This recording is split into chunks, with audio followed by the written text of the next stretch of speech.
नमस्कार, मेरा नाम है विवेक सिंह और आप देख रहे हैं संवाद। आज हम एक ऐसी मिस्टीरियस डेथ की बात करेंगे जो हिंदुस्तान के इतिहास में हुई थी और उसमें जो शक की सुई थी वो देश की तत्कालीन प्रधानमंत्री इंदिरा गांधी की तरफ थी। जी हाँ, शुरुआत होती है 24 मई 1971 के दिन से, जब संसद भवन मार्ग के स्टेट बैंक ऑफ इंडिया की एक ब्रांच में टेलीफोन की घंटी बजती है। फ़ोन उठाते हैं वहाँ के हेड कैशियर वेद प्रकाश मल्होत्रा और दूसरी तरफ से आवाज़ आती है प्रधानमंत्री ऑफिस के सचिव पीएन हस्कर की। पीएन हस्कर मल्होत्रा से कहते हैं कि 60 लाख रुपए तैयार रखिए, आपको एक शख्स को वो पैसे देने जाने हैं। और अगली आवाज़ आती है इंदिरा गांधी की। इंदिरा गांधी उन्हें कहती है कि मल्होत्रा साहब 60 लाख रुपए तैयार रखिए, संसद भवन मार्ग पर एक व्यक्ति मिलेगा आपसे, वो एक कोड वर्ड बोलेगा। कोड वर्ड है बांग्लादेश का बाबू। आपको जवाब देना है बार एट लो और 60 लाख रुपए उस शख्स को आपको हैंड ओवर कर देने हैं। मल्होत्रा साहब इंदिरा गांधी से ये कहते हैं, जो आदेश माता जी, और फोन कट जाता है। उसके बाद मल्होत्रा साहब अपने असिस्टेंट कैशियर को ये आदेश देते हैं, उनसे ये कहते हैं कि 60 लाख रुपए तैयार किए जाएं, 100 रुपए के नोट के बंडल होने चाहिए और 60 लाख रुपए का बैग लेकर एसबीआई की गाड़ी में मल्होत्रा साहब निकल पड़ते हैं और पहुंच जाते हैं जो जगह उन्हें बताई गई होती है उस जगह पर। वहां पर एक गोरा और लंबा चौड़ा इंसान उन्हें मिलता है। वह कोड वर्ड बोलता है। मल्होत्रा साहब कोड वर्ड बोलते हैं और वो पैसा उसे सौंप देते हैं। उसके बाद वो शख्स गाड़ी में बैठ जाता है और उस शख्स का जो नाम था वो रुस्तम सोहराब नागरवाला। जी हाँ, रुस्तम सोहराब नागरवाला के बारे में मैं आपको बता दूं कि वो ब्रिटिश आर्मी में थे और भारतीय खुफिया विभाग के लिए वो काम करते थे, रॉ और इंटेलिजेंस एजेंसी के लिए वो काम करते थे, ऐसा माना जाता था। बड़े नाटकीय ढंग से पहले उन्हें जब फोन पर पीएन हस्कर साहब ने ये कहा था 60 लाख रुपए देने के लिए, तो उनसे कहा था पैसे देकर आप जो वाउचर है वो प्राइम मिनिस्टर रेसिडेंस से बनवा लीजिएगा। मल्होत्रा साहब पैसा देने के बाद प्राइम मिनिस्टर के घर पहुंचते हैं। घर पहुंचने पर उन्हें पता चलता है कि प्राइम मिनिस्टर जो हैं वो संसद भवन जा चुकी हैं। वो संसद भवन जाते हैं और इस बीच उन्हें पीएन हस्कर साहब मिलते हैं। तो मल्होत्रा साहब उनसे कहते हैं कि जी 60 लाख का वाउचर बना दीजिए। हस्कर साहब कहते हैं कौन से 60 लाख रुपए? यह सुनकर मल्होत्रा का दिमाग ठनक जाता है और उस बीच मल्होत्रा के जो असिस्टेंट कैशियर थे उन्होंने पुलिस में कंप्लेन भी दर्ज करा दी होती है।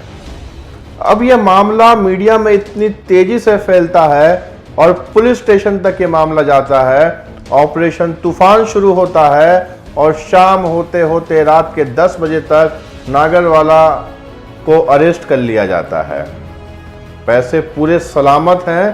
पैसे में से सिर्फ 5,000 रुपये खर्च होते हैं और बाकी पूरे पैसे जब्त कर लिए जाते हैं। हिंदुस्तान के इतिहास में पहली बार ऐसा होता है कि 3 दिन के अंदर किसी व्यक्ति को पकड़ा जाए और यकीन मानिए सिर्फ 10 मिनट के लिए कोर्ट बैठती है। और हिंदुस्तान तो क्या पूरी दुनिया के इतिहास में शायद ही हुआ होगा कि 10 मिनट में आरोप तय होते हैं और आरोपी को सजा भी हो जाती है। नागरवाला को 1 साल की सजा हो जाती है। यह मामला सुर्खियों में खूब चलता है। अब 1 साल के अंदर 6 महीने के अंदर ही नागरवाला की रहस्यमय मौत हो जाती है जेल के अंदर। जेल के अंदर उन्हें हृदय रोग का दौरा पड़ता है और उन्हें अस्पताल ले जाया जाता है और डेथ हो जाती है।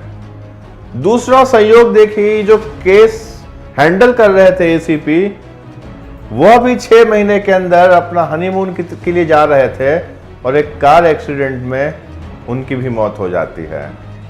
मल्होत्रा साहब सस्पेंड हो जाते हैं और यह पूरा मामला ठंडे बस्तर में डाल दिया जाता है।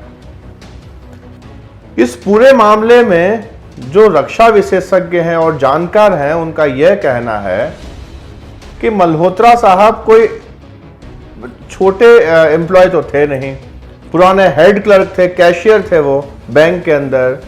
तो क्या सिर्फ एक फोन कॉल पर वो 60 लाख जितनी बड़ी रकम देने चले जाएंगे? दरअसल बात यूं है कि स्टेट बैंक ऑफ इंडिया में एक सीक्रेट फंड हुआ करता था और वह सीक्रेट फंड सीक्रेट मिशंस को फुलफिल करने के लिए किया जाता था। और जो मल्होत्रा थे, वेद प्रकाश मल्होत्रा, वो प्रधानमंत्री ऑफिस में खास तौर पर उन्हें रिक्रूट किया गया था स्टेट बैंक ऑफ इंडिया में। और उनकी इंपॉर्टेंस देखिए, वो सिर्फ एक स्टेट बैंक ऑफ इंडिया में कैशियर थे, हेड कैशियर थे, मगर उन्हें पीएम रिलीफ फंड में भी नियुक्त किया गया था। उससे आप उनकी इंपॉर्टेंस का अंदाजा लगा सकते हैं। अब कुछ जानकारों का यह मानना है कि उस दौरान हुआ यूं होगा कि जो मल्होत्रा साहब के नए असिस्टेंट थे, उन्हें ये पूरी चीज पता नहीं होंगी, क्योंकि आप यकीन से सोच सकते हैं कि कितने बड़े बैंक में सिर्फ कोई नकली आवाज निकाल ले और उस आवाज से ट्रांजैक्शन तो होगा नहीं। तो मल्होत्रा साहब के जो नए असिस्टेंट थे, उन्हें ये पता नहीं था और 1-2 घंटे जो मल्होत्रा साहब को वाउचर बनवाने में लगे, उस बीच उन्होंने जाके पुलिस कंप्लेन कर दी। और पुलिस कंप्लेन जो की वो एकदम निचले लेवल के अधिकारी के पास, जिसने पूरी मीडिया में इस बात को फैला दिया और पूरे दिल्ली में और पूरे देश में ये खबर आग की तरफ फैल चुकी थी। और इस मामले को रफा दफा करना उस समय नामुमकिन सा हो गया था। दूसरी बात, अगर ये 60 लाख रुपए निकाले गए तो कौन से अकाउंट से निकाले गए और वापस जमा किए गए तो कौन से अकाउंट में निकाले गए, इस बात का भी कोई हिसाब किताब नहीं बताया गया। 6 महीने के अंदर इस केस से 2 मुख्य जो लोग थे, नागरवाला और एसीपी, दोनों की मृत्यु हो गई रहस्यमय संजोगों में। और दूसरी बात यह कि मल्होत्रा साहब को नौकरी से तो निकाल दिया गया, मगर 10 साल बाद जब मारुति कंपनी इंडिया में आई तो मल्होत्रा को उस मारुति कंपनी का चीफ अकाउंटेंट बना के नवाजा गया। कई लोगों का ऐसा मानना है कि मारुति कंपनी में गांधी परिवार के लाखों करोड़ों इन्वेस्टेड हैं और उस कंपनी के चीफ अकाउंटेंट वेद प्रकाश मल्होत्रा। इस पूरे घटनाक्रम में एक बात तो स्थापित कर दी कि उस दौरान स्टेट बैंक ऑफ इंडिया में इस तरह की एक्टिविटीज़ चलती होंगी और वैसे भी जो मिशंस होते हैं रॉ के और इंटेलिजेंस एजेंसी के, उनको इनडायरेक्ट वे में फंडिंग की जाती है। लेकिन एक बात पर ध्यान दीजिए, इस कारण, इस पूरी मिसअंडरस्टैंडिंग या मिसमैनेजमेंट के कारण 2 लोगों को अपनी जान गंवानी पड़ी, क्योंकि कुछ लोगों को अपने राजनीतिक अस्तित्व पर दाग नहीं लगने देना था, तो इसलिए उन्होंने 2 लोगों की जान लेना ज़्यादा मुनासिब समझा।